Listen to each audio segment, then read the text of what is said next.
Hola, bienvenidos al submódulo de Analiza muestras de alimentos y bebidas. En esta ocasión, analizaremos los antecedentes históricos de las harinas y los cereales.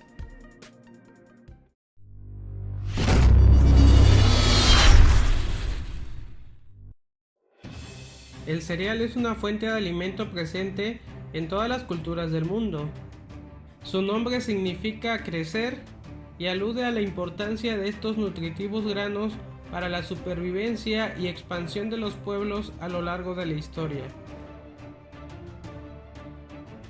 Los principales cereales utilizados en la alimentación humana son el trigo, la cebada, el arroz, el maíz, el centeno, el sorgo, el amaranto y la avena, entre otros.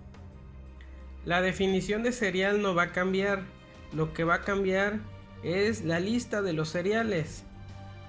Es decir, algunos países consideran como cereal a otras plantas y tienen una lista diferente.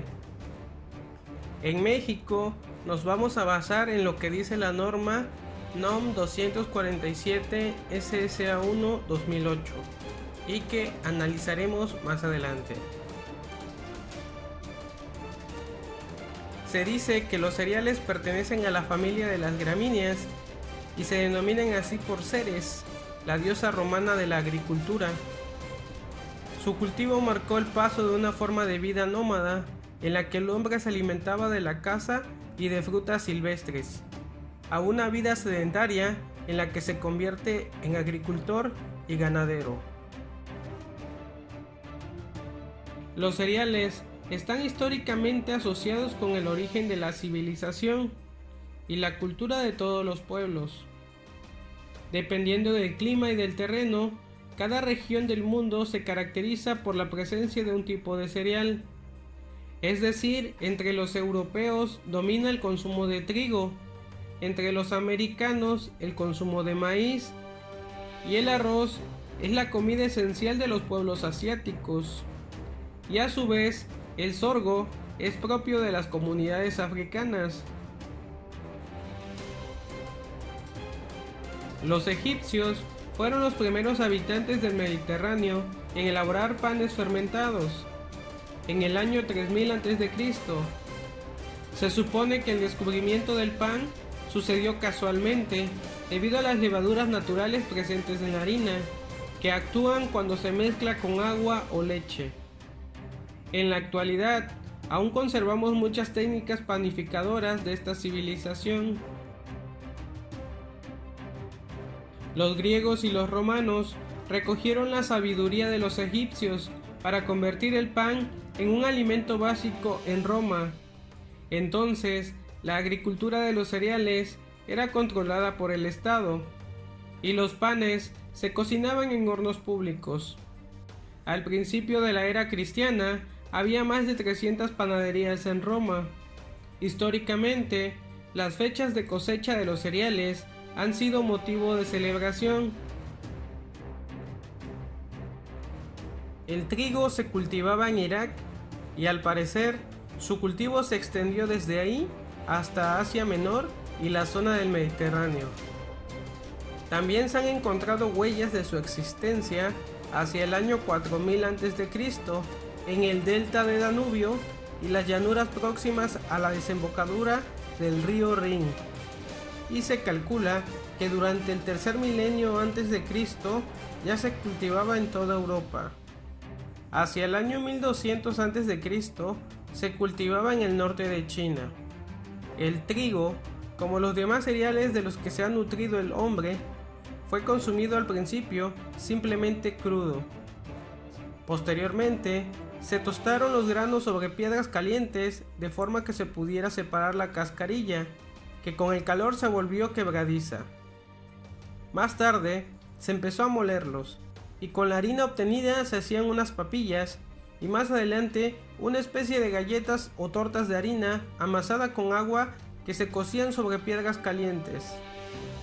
Era pan sin fermentar, que aún en la actualidad se consume en algunas partes del mundo, como lo es la India, Pakistán y algunos países árabes.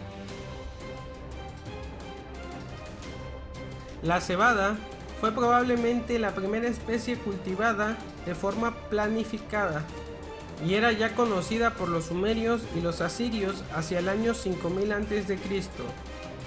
Unos 400 años antes de Cristo, el trigo superó a la cebada por su procesamiento y cualidades nutritivas.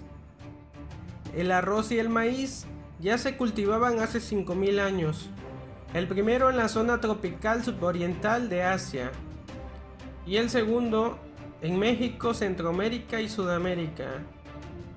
El centeno y la avena se cultivan desde el año 1000 a.C.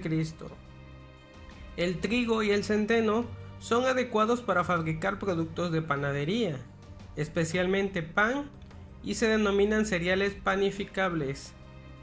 Los demás cereales se utilizan en otras formas, por ejemplo en la elaboración de papillas, productos para el desayuno, entre otros. A lo largo del tiempo, las personas identificaron, de acuerdo a sus características, el mejor uso para cada cereal.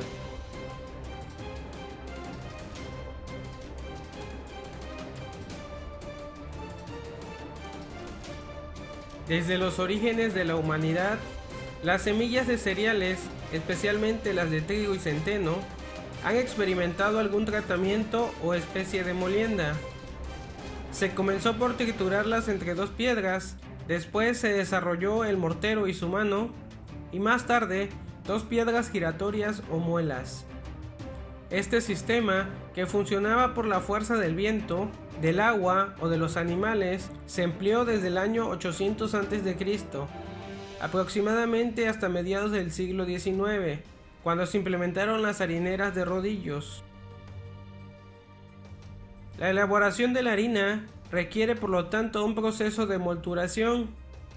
En las fases preliminares de los granos se limpian para eliminar impurezas, tales como semillas de malas hierbas, paja, partículas del suelo, granos alterados, polvo y otras. Esta fase de limpieza se basa en el tamaño del grano de cereal y en su gravedad específica, evitando el lavado de los granos que puede estimular el crecimiento microbiano.